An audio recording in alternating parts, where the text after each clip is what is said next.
Just to start, I just invite you just to feel the sense of the pressure of your feet on the ground. Just that sense of kind of, whether you call it connection or just the weight, the pressure sense. And as I do that, I'm reminded that in this place, people have been meeting for tens of thousands of years. So I want to start by acknowledging the traditional owners of the lands on which we're meeting, the Bunurong and Wurundjeri peoples of the Kulin Nation, and pay my respects to elders past and present. And I want to extend that respect to any Aboriginal or Torres Strait Islander peoples here today. I also want to acknowledge you, people who are committed to the education of the young in Australia in this incredibly disruptive time, preparing people to thrive in a life where we know things are changing and changing fast and continuing to change. So I just really acknowledge who you are for wanting to do that and for your commitment to leadership in that space. So I want to think about some of the things you might be dealing with. Now, some of it's obvious. You look at EduTech and see the number of talks that are here about the disruption of AI, the positives or the negatives, but it's a change. You're dealing with teacher shortages. You're dealing with demands from education directorates and departments to bring in perhaps necessary change, but that has an impact. We see so many talks here about well-being, both for students and for staff and principals. And if you look at things like some of the reports, things like principal well-being and overwork and people leaving the profession, we just see they've got a whole lot of external factors you're dealing with. But beyond that, if you look within the school, the principals and the senior leaders I've talked to also talk about the internal disruptions, that how much time they spend dealing with poor moods, people who are upset with change, people who are in conflict or being upset by the disruptions, by asking people to do work but it doesn't turn up on time or it's not what they're expected, and not quite knowing how to deal with that. There's this world of how people relate that is not as people would want. And a lot of principals tell me that this leaves them feeling like overwhelmed, overworked, and in some cases at risk of burnout. In the best case, where you've got a really well-functioning team, you're still ambitious to have something else, to have something different, to create a new future. And I wonder what it would be like, just imagining that you have a smooth functioning team, a team that when there is disruption can handle that without significant upset. We can't change the fact there's going to be disruption from the outside, but there's a lot we can do about how it impacts us. Staff members who are dealing with, rather than being in resentment, are in acceptance, who are ambitious to change, not resisting change, who are working in a collegiate and collaborative way. And this can leave you feeling far more fulfilled and confident in where you're taking your school or your team into the future. And I want to offer you one point to take away today, one bridge. And it sounds simple, and this is that leadership happens in conversation. Now, we never escape from conversation, but conversations on one hand can be wasteful. Often these are the conversations we're not having. Anyone do that, where you actually avoid certain conversations? Like, we know we should have them, but we don't. And sometimes we find ourselves not as competent as we'd like to be in the conversations we do have. So we end up sometimes creating what we might call messes But on the other hand, we've got what I'm calling powerful conversations. And these are conversations that open up possibilities, that create connection, that create relationship, and allow you to produce the results that you really know in your heart of hearts you want to be producing, but maybe aren't yet getting to. And I can remember, this is just over about 23 years ago, I was the founder and CEO of a software company. And we had grown rapidly from just the 4 or 5 of us who founded the company, and I now had 25 staff. And I was somewhat out of my depth, but we decided we needed to start to bring in a not performance management in the negative sense, but a performance improvement system. So we went out and I did training, and I'd learned how to conduct a performance review and do the annual meeting. And I'm sitting in my office, as I said, the most senior person in the organization, and one of the young guys I'd employed 2 years earlier was sitting in the boardroom, and I could see him through the window. But I'm sitting there, my palms are sweaty, my chest is tight. I can barely get myself to stand up and get out of the chair and walk over to conduct this performance review. But I do. I make myself get up and I walk over and I sit down with him. And now I'm thinking, now what did they say in that training? I should ask this question and I should try to conduct some rapport and I've got to do this. You can imagine how that interview went. Not very well. So going back to we need a wasteful conversation, I think I did more damage than good by having that conversation. But I knew how to have it. I had a script. So I went away and I thought, no, look, this isn't on, I might have hit this leadership ceiling and I need to do something about it. So I engaged with an executive coach. I got a coach and spent some time with them. Now they helped me see that what I thought of just kind of me being a bit scared was in fact, it could be called a mood of anxiety. Not like clinical anxiety, but I was really anxious. And they helped me be able to go, how do you shift from anxiety to something more useful like curiosity? And you could think of, curiosity would make such a difference in a discussion.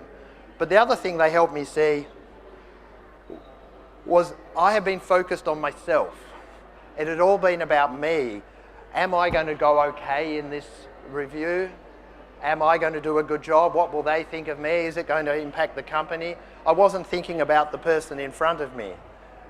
So the second shift I made was to be going, no, it's not about me, it's what do my colleague need.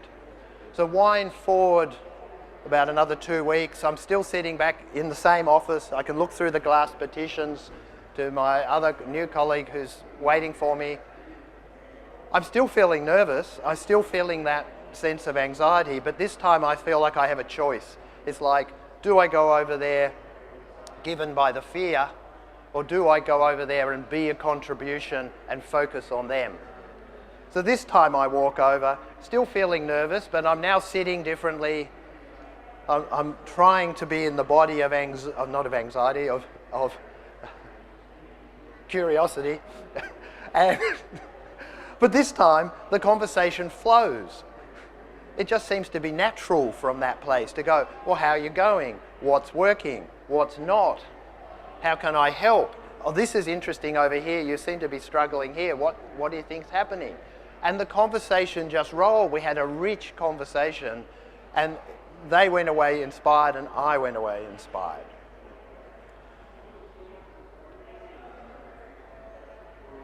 So the point of this story is that I knew what to do. I'd done the training. I knew. I could have given a lecture on how to conduct a performance interview, but I couldn't do it. And the shift was from an ineffective, wasteful conversation on the one hand, through coaching and not learning more about performance reviews, but about me, and then being able to go and engage in a conversation from a different way of being.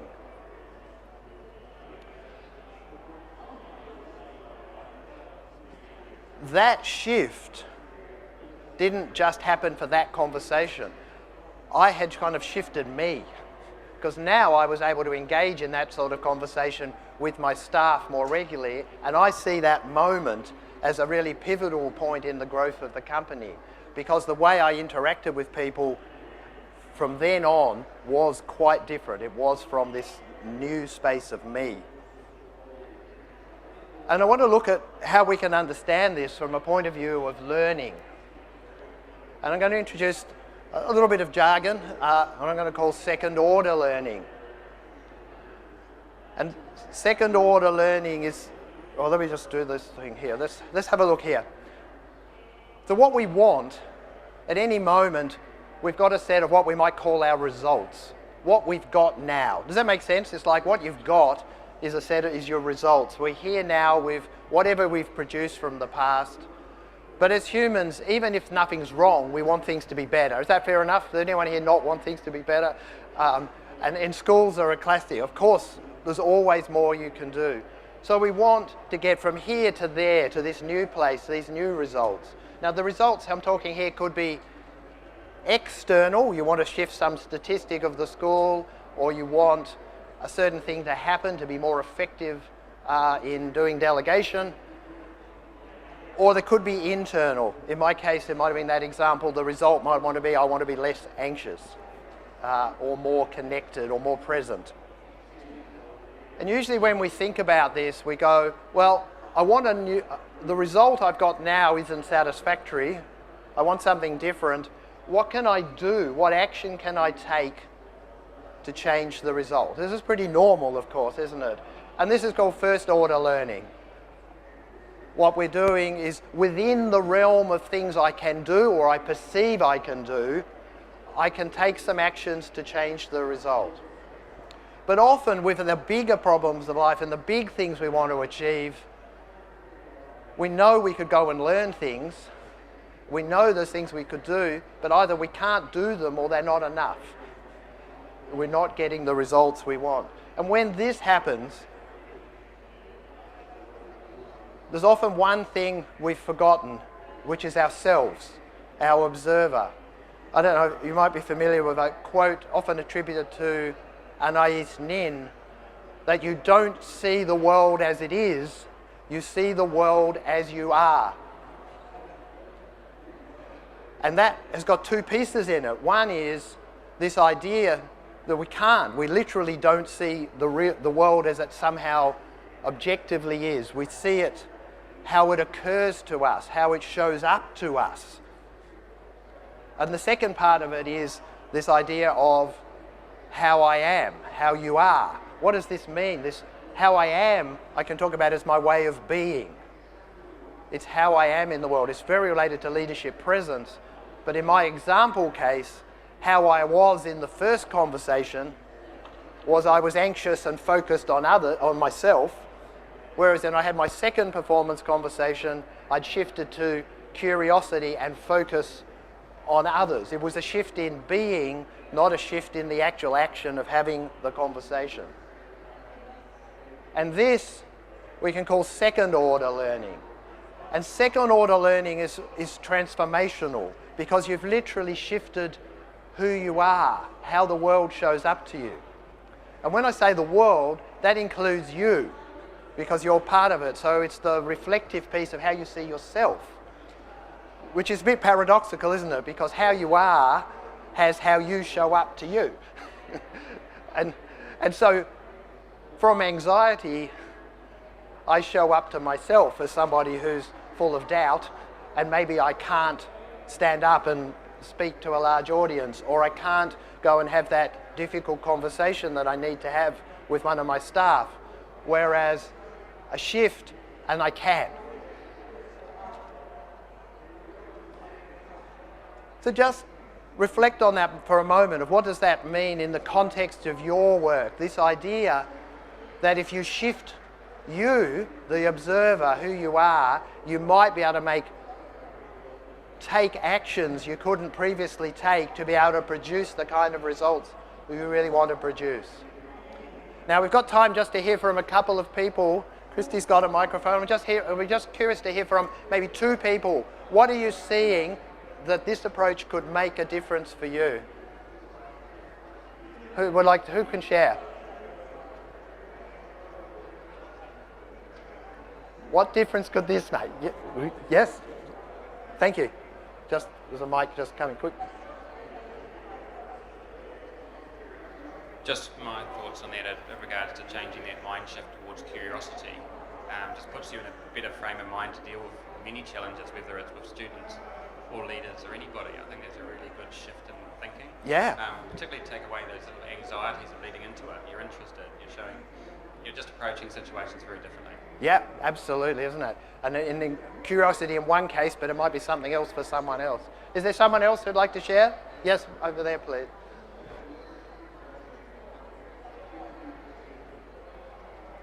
Thank you for sharing that. That's amazing. I really love the idea of curiosity. I work with a lot of changes, helping organizations and children, adults really change their ways of working. And there's always that anxiety attached to, oh my God, this is different. This is not comfortable. Oh my God, what if I can't do it? Moving into curiosity, like you've noted, is that like I can be wrong. Let's experiment with this, that curiosity. I'm thinking like a scientist again, like a child. Like I'm okay to make a mistake. I'm curious about what I can do and learn from that. So I love that. Thank you so much. Thank you. Yes, and I think curiosity is at the heart of science. I used to be a scientist. It's my first career, and it's so important. So how can we understand this and make this practical? Because it's a nice idea. But before I go on to that, I just ask you to do a little thought experiment. You don't have to share this with anyone, but I just invite you to think of something in your work or your life that you'd like to be different. Could be something that's not working very well and you want to change it, but it could be something that's working great but you want to level it up. Whatever it is, I'm not going to ask you to share it. I just want you to have it in mind as we go through the next part. So a piece of your world you want to be going better, something useful for you. And I want to look at this concept of how we are, our being in the world. And look at three domains of being. And these three domains are also domains of learning, but often, two of them at least, are often ignored at least in my experience of workplaces and certainly my memory of school as well. And these three domains are inescapably human. We're always, to use the double negative, we cannot not be in a mood or an emotional space. We cannot not be in a physical body, and we cannot not live in language. We're always in language, we're always in an emotional space, and we always bring our physical self with us in whatever place we are. And an interpretation, an ontological interpretation of being that can make this practical and actionable is to look into each of these three domains for how we are and where we might make changes. So let's first of all look in the linguistic domain. In the linguistic domain. And the first place we could look is listening. And in this interpretation, listening is about our interpretation of the world, how things seem to be to us. So Aeneas Nin, the world occurs to us not as it is, but how we are. The occurring comes through our listening and our interpretation. And the place I work with here is some work of the philosopher Martin Heidegger, the German philosopher, and he says that listening is already, always, and automatic. Now, there's a bit of jargon, but I want to pick on the already. And what he means by already listening is our listening or our interpretation of anything we hear or see or touch is already in us. So whatever I'm saying to you now, however you're reacting, whether you think I'm talking a load of rubbish or this is really interesting or you don't understand, whatever it is, that is already in you. It's like if I said, think of a train, I might have a conception in my head, but whatever comes up for you is the one that's already in you. But we often, when we're speaking to people at work, we often feel like we're actually packaging up some information and sending it to somebody else, as if I package it right, you'll get it. And if you just pay attention, you'll get my package correctly, as opposed to we're in a world where I'm speaking from my listening or interpretations to yours, and when we have a good shared context, we've got lots of shared background, well, it will work. I can say something quite vague and you'll understand me. But who's ever had the experience of work where you've been clear with someone about maybe a request, you were quite clear about what you wanted, they were quite clear they understood you, but later on what you got wasn't what you expected? Who's had that? Yeah. So this is the realm of listening and being able to listen to get on the same page with someone else. And it's a critical skill of leadership, collaboration, management. Well, obviously for teaching as well, but I'm not focusing there. The second part of language, the obvious part is what comes out of our mouth or gesture. So when I say speaking, it's not just utterances of words. It would include the whole gamut. I can speak with my hands, for example. But I'll just touch very briefly here on 4 aspects of speaking that are critical that we don't always master. One is our choice of words. Again, pick a philosopher, Wittgenstein goes, words are not trivial. Our choice of the words to describe something, well, we actually think of it as describing, but we're actually often projecting. So I had a client once who was a CEO who struggled in their relationship with their chief financial officer. It was quite a difficult relationship, but she described it as a battle. And she would armour up to go and have a conversation with this person.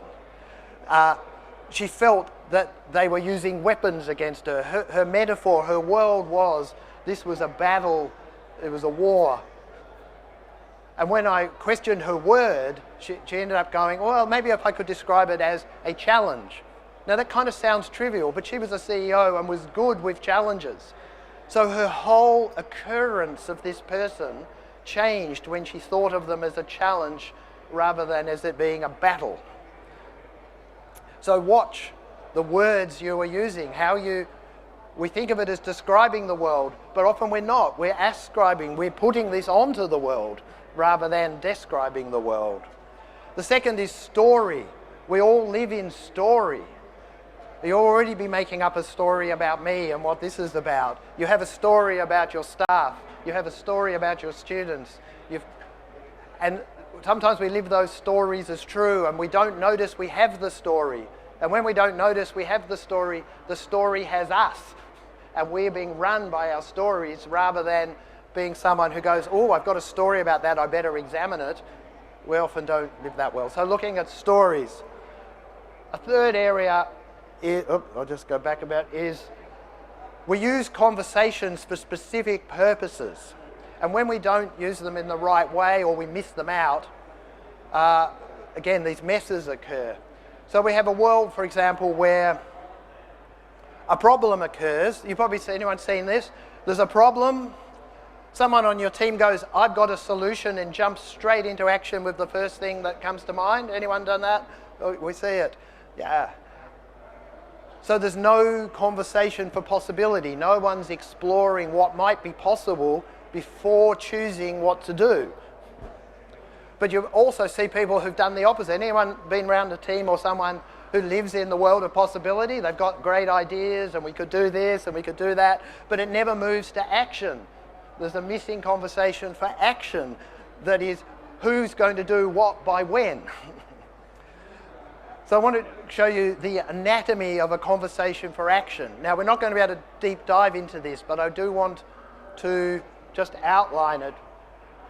There's a set of conversations we can call a conversation for action or for commitment. And now it sits in kind of a relationship, of course. But there are 8 points to this, and if any one of those is missing, you are not likely to get what you expected when you expected it. To put it around the other way, if they are all present, it's almost certain you will have no surprises in requests or delegated work. And I'll just touch them super quickly. You'll see request at the top of the slide. But some people jump into making requests before they've thought through what I'm calling, I've got some jargon here again, conditions of satisfaction. What do you want? What needs to happen for you to be satisfied at the end of the project or when the piece of work is done? So that's got things about timing, quality, standards, whatever it is. But anyone notice that sometimes people don't prepare, they just throw out a request? The second one, of course, is the request itself. Do you make well-formed requests that have everything needed implicitly or explicitly that someone can fulfill on it? The next part is, it's called negotiation here, but often we could call it co-creation, because we're going to work together on someone with a solution, especially something more complicated. It's very easy with something relatively transactional, like I'd like a loaf of bread, but I had an example, for example, my daughter, I got a kitchen modification done on her house. But you didn't go to the architect or the builder and go, I want exactly this, I've drawn it up, please do this, by this date, to this set of specified standards I've written out, will you do it? No, we don't work like that, do we? We actually sit down with our staff because they are experts in some area, and we negotiate. We go, well, I want something like this. And they go, well, we could do this. And then we move backwards and forwards, perhaps, if we're lucky, until we've got a shared sense of what we're going to produce, shared conditions of satisfaction. But this goes wrong. Anyone ever, perhaps not where you are now perhaps, but somewhere else where the only option was to say yes? I see a few nods, and it does. Some workplaces is when a request is not really a request, it's a command. You just have to say yes. But what happens when you say yes all the time? Anyone notice people get overwhelmed? Because you've got no capacity management. When you say yes to one thing, you're really saying no to something else because you were already at capacity. So there's no negotiation, that's missing. The next one is a promise. Anyone ever heard the phrase, I'll try? Should be able to do that. Often we don't make commitments. So we live in a world where one person thought something's going to happen, the other person thought they're going to give it their best go. It's not the same. Then the third quadrant, the performance or delivery quadrant, this is often where it's completely missing in lots of organisations and schools I work in. People either micromanage or cross their fingers and hope what they ask for will turn up in 3 months' time. There's not or they will talk about language like, I'm going to check in with my staff on how that's going, and then most people I know, when someone says I'm going to check in, they mean, oh, they're going to check up on me or some other kind of, does that make sense? It's like often, they don't hear it as I'm having a check-in, they hear it as, yeah, they're checking up. But what's then missing is a series of conversations mutually agreed for what we might call progress. So you can have an entire report on the progress of a major project or major piece of work can take 2 minutes. This is amazing. 2 minutes. Because if you trust that your staff member or the person you've asked to do something can competently assess how long it's going to take them and whether they're on track or not, you only need to know one of 4 things. You just need to know it's on track, the promise will be fulfilled. That's it. No story, no, what I did this last week, I'm going to do this next week. Who has people around them who tell long stories about, yeah. The next bit would be, it's off track, but I've got a plan for how to get back on track. Not half hour of story of what I've tried to do or what happened. Not that those stories aren't relevant or real, you just don't need to know them at that point. Or then you can have off track. Actually, I can see we could get back on track, but I can't do it by myself. I need some help. Now, we don't have to have that conversation right then. It could be in half an hour's time or at the end of the meeting. And then the last one is, actually, it's so seriously off track, I cannot see how the promise is going to be fulfilled. I'm going to declare the breakdown. We need to renegotiate. Now, if you have a rhythm of these conversations, then it's not coming as a surprise. If we had the same conversation last week and I was on track, but now my whole staff is off, I don't know, with COVID or with something's gone wrong, and now I'm seriously off track and I can't see how I'm going to deliver, well, it's only happened in the last week within the rhythm, so we've got somewhere to go. So you can see that you can get to the delivery point. You may not be where you thought you were at the beginning, but there's constantly staying on the same page, so there's no surprises. So in the world of promises, it is not possible in a complicated world to keep all your promises, but it is possible to manage them all so there are no surprises. And then the final quadrant is the feedback or evaluation space, which is a space of learning.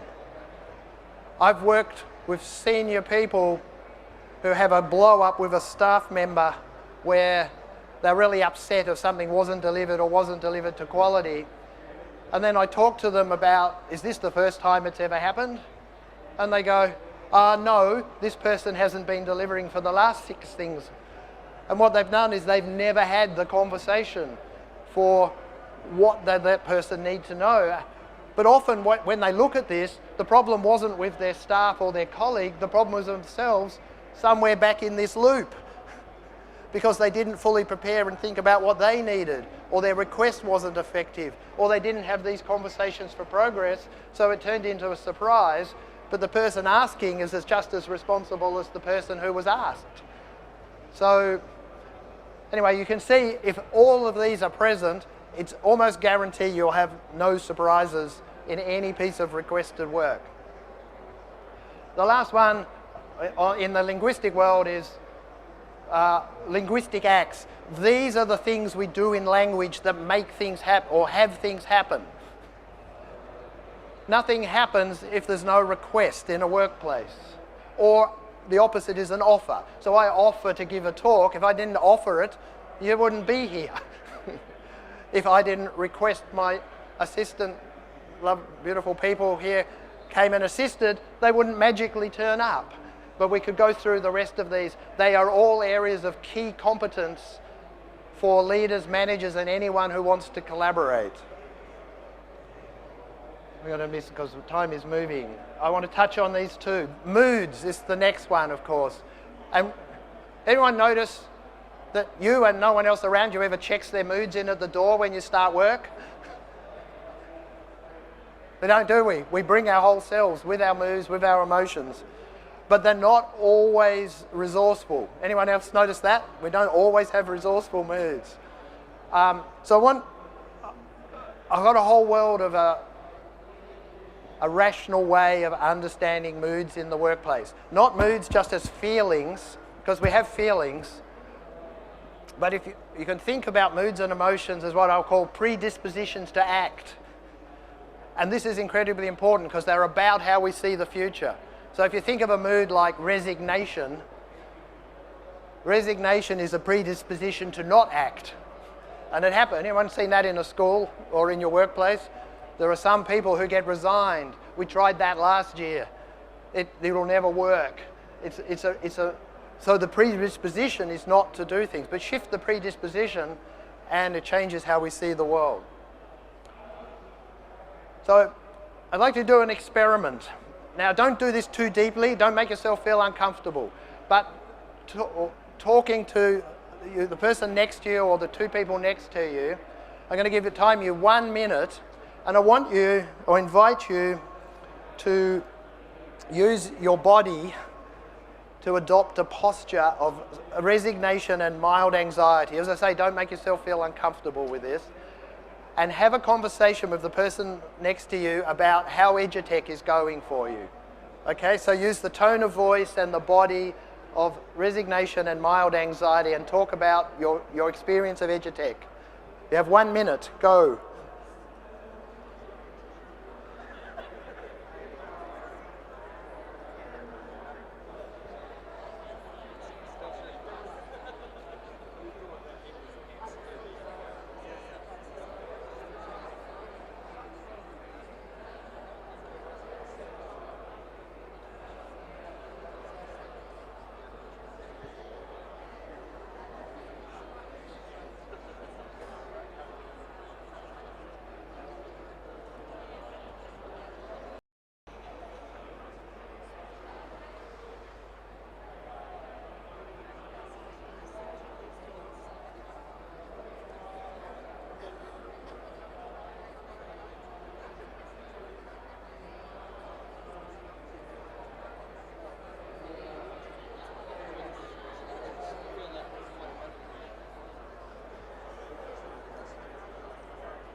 Okay, sorry to jump in.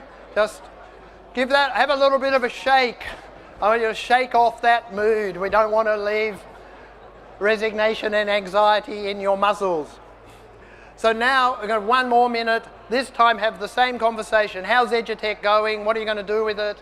But this time, adopt the body and the tone and the attitude of ambition, not backstabbing, climbing the corporate ladder ambition, but positive intent, agency and curiosity. So 1 more minute, have that conversation about EduTech from ambition and curiosity.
Okay, sorry to jump in. That sounds like a more enjoyable conversation.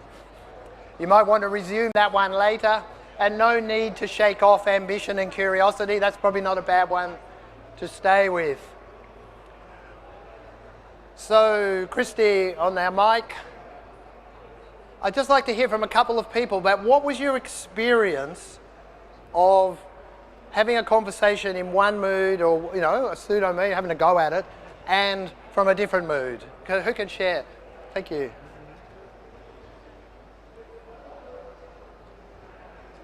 Good morning. I think the very first one that we did, I just noticed that I just felt really negative, and our conversation ended up just being kind of a complaining session.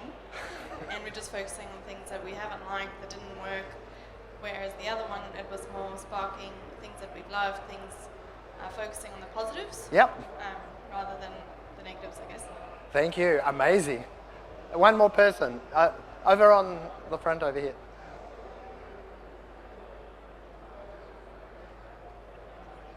Obviously, just adding to what you said, totally same feelings, but I was also thinking that you sort of reflect each other. So, an exercise where one of us would have been the person with ambition and curiosity and the other one with the sort of the resignation, because we were both doing this in the first one, barely having eye contact. And you know that when someone is reflecting that to you, even though you might be full of excitement, your excitement starts to taper quite quickly. Yes, huge. So if we had more time, we could explore this a lot more deeply, but we do. We pick up moods from each other, and often the unresourceful ones are easier to pick up than the resourceful ones. But notice how it sounds like quite a few people had that experience, that the conversation went quite differently. Is that right? Everyone else notice that? The conversation goes... So imagine how that's going on every day at work, but unconsciously, where you're not noticing the mood you're in, and it is impacting the conversations you're having. Because often we are blind to the moods we're in. We don't realize it. And if moods are predispositions to act, and action includes how we speak, how we listen, not just physical things on how we move, the whole way we're leading, collaborating, working together is completely impacted, often in blindness without our awareness. The other thing about this is, you'll notice it's only in engaging and practicing that anything can change, because if you don't actually try things, there's no way to build the awareness, and the change doesn't happen. So the last domain is the domain of the body, and I'll just touch very briefly on this, because anyone noticed you go everywhere with your body? And we don't talk about bodies much at work, or at least in my experience of work. Like emotions, when I used to work as a scientific organisation, People used to think you're supposed to leave your emotions and anything physical at the door when you came in, but of course we can't. But the body, every conversation we have involves our body. We're as much conversing with our body and our physicality. This is the essence of leadership presence. Like when, you're familiar with that term, people talk about leadership presence. But the only thing anyone else sees of us is our physical. Other than the content of the words, everything else is body, tone of voice, how I speak, and the cadence, how I stand, how you stand. This is all. Now, I'm not talking about Allen Peace. Anyone remember 1980s Allen Peace and body language? If I sit like this, it means something. If I do this, I'm not talking about that. But nevertheless, everything we do is impacted. So to give an example for myself, about 10 years ago, I got on a stage, but it was with in a coaching group, and my coach was literally coaching me on presentation skills. But they didn't talk to me, and he didn't say, Ian, you're clearly anxious. What's going on? He just made an observation of how I was speaking, and I'm going to try something with you and see if you can see the difference. If I speak to you from here, and I was giving the whole presentation like this, do you think this sort of feels a bit different for you when you listen to me than if I speak, I'll do it around the same way, but if I speak to you from here, does this feel different? Who would prefer I speak like this? Who would prefer I speak like this? Nobody. It's a subtle difference though. All I've done is I've moved my chin 1 centimetre, and my weight, in the less effective one, my weight is on my back foot and my chin is up a little bit. And the other one, my weight comes to my front foot and my chin is down a little bit. It's not much different. But most people say to me, when I speak from here, I come across in a more authoritative, calm way. And when I speak from here, I feel a bit insecure and people don't. Does that make sense? You can feel that difference? But it's quite subtle. It's quite a small move. It's not going, this means something and this means something. But it changes how I feel as well. When I speak from here, I feel kind of solid and more comfortable. From here, I'm feeling, it's not quite safe. So there's a lot more we could do in this space. Every interaction you are having with everybody, they are reading, consciously or not, what's going on as much in your body, which gives away your moods and emotions to some extent, as much as your words. So I'm going to skip this. So we've got 3 entwined domains. You're always in a mood, you're always in the body, you're always in language. They're entwined. Your mood starts to give how you stand and how you are in your body. But your body is also giving how you speak and the content of the speak. Someone said the conversation went quite differently from a different mood. So the words coming out of your mouth. But they're cyclic. The good news in this is we can intervene, because hence back to my beginning, words are powerful. You start changing what's going on in language, you impact your moods, you start changing what happens with your physiology, your body, you impact your language and your moods. They all are entwined. The body is a very powerful way of intervening. That subtle thing of moving my chin or my weight or how I breathe or how you breathe impacts our moods and emotions, impacts what comes out of my mouth. So this gives us a way of learning and practice. We can develop new skills. This also means that every conversation is always a conversation between you in one set of emotions or moods, body and language, with each individual person. So for me, speaking to 60 people here, each of you is in a different mood, body and linguistic space. So you'll all listen differently to what I'm saying. Some people will go away going, that's amazing. Some people go away, why did I come? I can't control that, but I can know it's going to happen in how I communicate. We've got to wrap up. So they are the key elements in the work I do in terms of, and Reflecting Power does, both whether we're talking about coaching or the Powerful Conversations program itself, is these are a set of domains of learning that if you want to go beyond incremental shifts in results and what you're doing in life or in our organizations, as leaders, and we're all leaders, the shifts, there's nothing wrong with incremental growth and incremental change. It's fantastic. A huge amount of it is important. But if we want to expand what's possible, the shift is going to be more likely to be in our way of being that allows us to expand the actions we can take and therefore produce results we previously wouldn't have thought was possible. So, I'm just curious to hear from just 2 or 3 people. What's been most valuable today? Or maybe just call out, save the mic. And we'll just wrap this last moment. Just a couple of people. Curiosity and the power of curiosity. Someone else? Yeah, being mindful. So if we're not aware, we can't change what we're not aware of. We can't change that which of we are not aware. Absolutely, fantastic. So if what I've said today, has piqued some interest, I'd love to talk to you further. We're at stand 408. We've got your contact details. We can talk to you. I'd love to hear from and have an exploratory conversation. What might be possible. And if you don't take anything else away today, remember, leadership happens in conversation. And when you go back to your school or workplace on Monday, I invite you to observe all your conversations newly, listening for what's going on in the mood space, what stories are playing for people or yourself.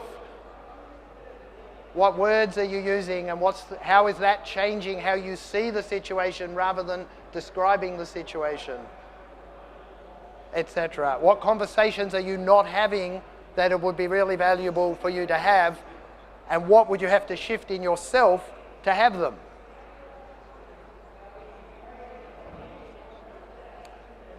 Thank you.